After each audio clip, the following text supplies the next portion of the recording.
Hi ಎಲ್ರಿಗೂ ನಮಸ್ಕಾರ. Welcome back to my channel. ಇದು ಮಂಗಳವಾರದ ಬೆಳಗ್ಗಿನ ವ್ಲಾಗ್ ಆಗಿದೆ. ಇವತ್ತು ನಾನು ಟಿಫನ್ಗೆ ಉಪ್ಪಿಟ್ಟು ಮಾಡೋಣ ಅಂತ ಅಂದ್ಕೊಂಡಿದ್ದೀನಿ. ತರಕಾರಿ ಉಪ್ಪಿಟ್ಟು. ಇವತ್ತು ಮಂಗಳವಾರ ಸಂತೆ ಆಗಿದೆಯಲ್ಲ, ಅದಕ್ಕೋಸ್ಕರ ಫ್ರೆಶ್ ಆಗಿ ತರಕಾರಿ ಎಲ್ಲ ತೊಗೊಂಬಂದಿದ್ರು. ಟಿಫನ್ ಎಲ್ಲರದು ಆಯಿತು. ಹಾಗೆ ನಾನು ಕೂಡ ಟಿಫನ್ ಮುಗಿಸ್ದೆ. ತರಕಾರಿ ಎಲ್ಲ ತೊಗೊಂಬಂದಿದ್ವಲ್ಲ, ಅದನ್ನೆಲ್ಲ ಕ್ಲೀನಾಗಿ ಸ್ಟೋರ್ ಮಾಡಬೇಕಾಗಿತ್ತು. ಹಾಗೆ ನಮ್ಮ ಮನೆ ಒಳಗೊಂದು ಹಕ್ಕಿ ಕೂಡ ಹಾರಿ ಬಂದಿತ್ತು. ಅದು ಅಡುಗೆ ಮನೇಲಿ ಸ್ವಲ್ಪ ಜಾಗ ಇದೆ, ನಾವು ಕಿಂಡಿ ಥರ ಅಂದರೆ ಹೊಗೆ ಎಲ್ಲ ಹೋಗಲಿ ಅಂತ ಅಲ್ಲಿ ಸ್ವಲ್ಪ ಜಾಗ ಬಿಟ್ಟಿದ್ದೀವಿ. ಅಲ್ಲಾಸಿಂದ ಹಕ್ಕಿ ಹಾಗೆ ಹಾರೋಯ್ತು. ತರಕಾರಿ ಎಲ್ಲ ಇವತ್ತು ಸಂತೆ ಅಂದರೆ ಹಳ್ಳಿ ಕಡೆ ವಾರದಲ್ಲಿ ಒಂದೇ ಸಲ ಸಂತೆ ಆಗೋದು. ಟೌನ್ಗಲ್ಲಾದರೆ ಯಾವಾಗ ಬೇಕಾದರೂ ತೊಗೋಬೋದು, ಮತ್ತು ಆನ್ಲೈನಲ್ಲಿ ಬೇಕಾದರೂ ಆರ್ಡ್ರು ಮಾಡ್ಬೋದು. ಆದರೆ ಹಳ್ಳಿ ಕಡೆ ಹಾಗಾಗಲ್ಲ. ಸಂತೆ ದಿನವೇ ತರಕಾರಿ, ಈರುಳ್ಳಿ ಏನು ಬೇಕಾದರೂ ಸಂತೆ ದಿನವೇ ತೊಗೊಂಬರ್ತಾರೆ. ಇನ್ನೊಂದು ದಿನ ಆದರೆ ಆ ಥರ ಅಂಗಡಿಗಳೆಲ್ಲ ಸಿಗಲ್ಲ. ಹಳ್ಳಿ ಕಡೆ ಸಂತೆನೇ ನಡೆಯೋದು. ಅಲ್ಲೇ ಎಲ್ಲರೂ ಹೋಗಿ ತರಕಾರಿ ಏನು ಬೇಕೆಲ್ಲ ತೊಗೊಂಬರ್ತಾರೆ. ಅದು ವಾರಕ್ಕೆ ಒಂದೇ ದಿನ ಸಂತೆ ನಡೆಯುತ್ತೆ. ಹಾಗೆ ನಮ್ಮಲ್ಲೂ ಅಷ್ಟೇ ತರಕಾರಿ ಎಲ್ಲ ತೊಗೊಂಬಂದಿದ್ರು. ಹಾಗೆ ಬೀನ್ಸು, ಜವಳಿಕಾಯಿ ಎಲ್ಲ ಮಿಕ್ಸ್ ಆಗಿಬಿಟ್ಟಿದ್ರೆ ಅದನ್ನೆಲ್ಲ ನಾನು ಸಪ್ರೇಟ್ ಮಾಡ್ತಾಯಿದ್ದೆ. ಹಾಗೆ ಪಾಪುನು ಕೂಡ ಬಂದ, ಅವನನ್ನು ಕೂರಿಸ್ಕೊಂಡು ಸ್ವಲ್ಪ ತರಕಾರಿ ಎಲ್ಲನೂ ಸ್ಟೋರ್ ಮಾಡ್ಕೊತಾ ಇದ್ದೆ. ಇನ್ನು ಪಾಪುದು ಕೂಡ ಸ್ನಾನ ಆಗಿರಲಿಲ್ಲ, ಟಿಫನ್ನು ಆಗಿರಲಿಲ್ಲ. ಇನ್ನು ಅವನಿಗೂ ಸ್ನಾನ ಮಾಡಿಸಿ ಟಿಫನ್ ಮಾಡಿಸ್ಬೇಕು. ಮೊದಲು ಇವನ್ನೆಲ್ಲ ತರಕಾರಿ ಎಲ್ಲ ಎತ್ತಿಟ್ಟು ಆಮೇಲೆ ಮಾಡಿಸೋಣ ಅಂತ ಅಂದ್ಕೊಂಡಿದ್ದೆ. ಅವನಿಗೇನು ಉಪ್ಪಿಟ್ಟು ತಿನ್ನಲೇ ಇಲ್ಲ ಪಾಪು, ಖಾರ ಆಗಿದೆ ಅಂತ. ಅವನಿಗೆ ಮೆಂತ್ಯ ಮುದ್ದೆ ಮಾಡಿಕೊಟ್ಟೆ, ಅವನಿಗೆ ತಿನ್ನಿಸ್ದೆ ಮೆಂತ್ಯ ಮುದ್ದೆನ. ಸ್ನಾನ ಎಲ್ಲ ಆಯಿತು ಅವನದು. ಇವಾಗ ಅವನ್ನ ಮಲಗಿಸ್ಬಿಟ್ಟು ಆಮೇಲೆ ನಾನು ಸಾರು ಮಾಡೋಣ ಅಂತ ಅಂದ್ಕೊಂಡಿದ್ದೆ, ಅಡುಗೆ ಮಾಡೋಣ ಅಂತ. ಅವನಿಗೆ ಮಲಗಿಸಿ ಬಂದೆ. ಇವಾಗ ಅವನಿಗೆ 2 ವರ್ಷ ಆಗಿರೋದ್ರಿಂದ ನಾನು ಅವನಿಗೆ ಹಾಲಿನ ಜೊತೆ ಇದು ಪೀಡಿಯಾಶೋರ್ ಅಂತ ಹಾಲಿನ ಪೌಡ್ರು ಇದನ್ನ ಕೊಡ್ತಾ ಇದ್ದೀನಿ.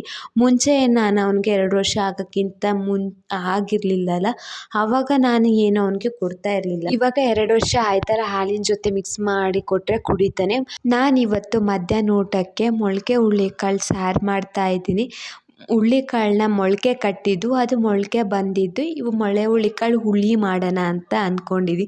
ಒಬ್ಬೊಬ್ಬರು ಮೊಳೆ ಹುರುಳಿಕಾಳು ಖಾರ ಕಲಸಿ ಹಾಕೋದು, ಮೊಳೆ ಹುರುಳಿಕಾಳು ಸಾರು ಅಂತ ಕರೀತಾರೆ. ಇವತ್ತು ನಾನಿವಾಗ ಸ್ವಲ್ಪ ಮೊಳೆ ಹುರುಳಿಕಾಳು ತೊಗೊತಾ ಇದ್ದೀನಿ. ಮೊಳೆ ಹುರುಳಿಕಾಳು ಹುಳಿಗೆ ಜಾಸ್ತಿ ಏನು ಬೇಕಾಗಲ್ಲ, ಹುರುಳಿಕಾಳು ಸ್ವಲ್ಪ ತೊಗೊಂಡಿದ್ದೀನಿ. ಬಸ್ಸಾರಿಗಾದರೆ ಜಾಸ್ತಿ ಬೇಕಾಗುತ್ತೆ, ಅದಕ್ಕೆ ನಾನು ಒಂದು ಸ್ವಲ್ಪ ಎತ್ತಿಟ್ಕೊತಾ ಇದ್ದೆ. ಇವಾಗ ಸಾಂಬಾರಿಗೆ ಖಾರ ರುಬ್ಬಕ್ಕೆ ಒಂದು ಜಾರ್ಗೆ ಹುರಿದಿಟ್ಟಿರೋ ಅಂಥ ಒಣಮೆಣ್ಸಿನ್ಕಾಯಿನಾರು ಹಾಕ್ಕೋಬೋದು ನಾವು, ಇಲ್ಲ ಅಂದರೆ ಖಾರದ ಪುಡಿನಾರು ಹಾಕ್ಕೋಬೋದು, ಅವರವರ ಅನುಕೂಲ. ಹಾಗೆ ಕಾಯಿ, ಕೊತ್ತಂಬರಿ ಸೊಪ್ಪು, ಟೊಮೊಟೊ, ಜೀರಿಗೆ, ಬೆಳ್ಳುಳ್ಳಿ, ಹುಣಸೆಹಣ್ಣು. ಬೇಕಾದರೆ ಹುಣಸೆಹಣ್ಣು ನಾವು ಮಿಕ್ಸಿ ಜಾರ್ಗೆ ಹಾಕೊಂಡು ರುಬ್ಬೋದು, ಇಲ್ಲ ಅಂದರೆ ನಾವು ರಸನ ಸಾಂಬಾರಿಗೆ ಹಾಕಿ ಕೂಗಿಸ್ಕೋಬೋದು, ಅವ್ರವ್ರಿಗೆ ಯಾವ ರೀತಿ ಬೇಕೋ ಆ ರೀತಿ.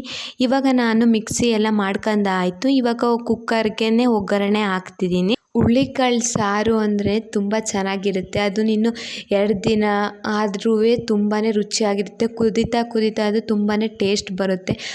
ಬಸ್ಸಾರು ಅಷ್ಟೇ, ಎಲ್ಲರೂ ಇಷ್ಟಪಟ್ಟು ಮೊಳೆ ಹುರುಳಿಕಾಳು ಬಸ್ಸಾರು ಅಂದರೆ ತಿಂತಾರೆ.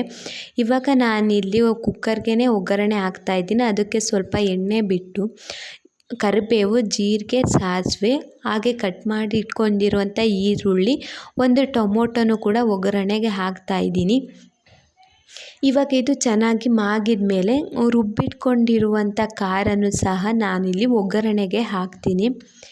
ಇವಾಗ ಪಾಪು ಮಲಗಿದ್ದಾನೆ, ಅವನು ಎದ್ದೇಳೋವಷ್ಟೊತ್ತಿಗೆ ನಾನು ಅಡುಗೆ ಎಲ್ಲ ಮಾಡಬೇಕು, ಇಲ್ಲಾಂದರೆ ಅವ್ನು ನನಗೆ ಅಡುಗೆ ಮಾಡೋಕ್ಕೆ ಬಿಡಲ್ಲ.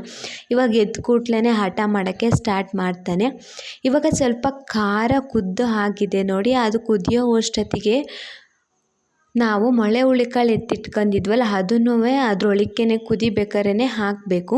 ಇವಾಗ ಮಿಕ್ಸಿ ಜಾರಲ್ಲಿ ಖಾರ ಎಲ್ಲ ಇರುತ್ತಲ್ಲ, ಅದನ್ನು ಸಹ ನಾವು ನೀಟಾಗೆಲ್ಲ ತೊಳೆದು ಖಾರದೊಳಕ್ಕೇ ಹಾಕಬೇಕು. ಇವಾಗ ರುಚಿಗೆ ನಾವು ಎಷ್ಟು ಬೇಕೋ ಅಷ್ಟು ಉಪ್ಪು ಸೇರಿಸ್ಕೊಂಡು ಕುಕ್ಕರ್ನ ಕ್ಲೋಸ್ ಮಾಡ್ಕೋಬೇಕು. ಇದು ವಿಷಲ್ ಆಗೋವಷ್ಟೊತ್ತಿಗೆ ಸ್ವಲ್ಪ ಬಟ್ಟೆ ವಾಶ್ ಮಾಡೋವಿದೆ, ಅದನ್ನು ಸಹ ಬಟ್ಟೆ ವಾಶ್ ಮಾಡಬೇಕು. ನಾನು ಅಡುಗೆ ಮಾಡಿಕೊಂಡು ಕೂಡಲೇ ಹಾಗೆ ಶೆಲ್ಫ್ ಮೇಲೆ ಹಾಗೇ ಒರೆಸ್ಬಿಡ್ತೀನಿ, ಹಾಗಾದರೆ ನೀಟಾಗಿ ಇರುತ್ತೆ ಅಂತ. ಬಟ್ಟೆ ಎಲ್ಲ ವಾಶ್ ಮಾಡೋಕ್ಕೆ ಇಟ್ಟು ಬಂದೆ. ನಾವು ಮನೆ ಹಿಂದ್ಗಡೆನೇ ಬಟ್ಟೆ ಎಲ್ಲ ವಾಶ್ ಮಾಡೋದು. ಹಾಗೆಯೇ ಸಾಂಬಾರು ಕೂಡ ರೆಡಿ ಆಯಿತು.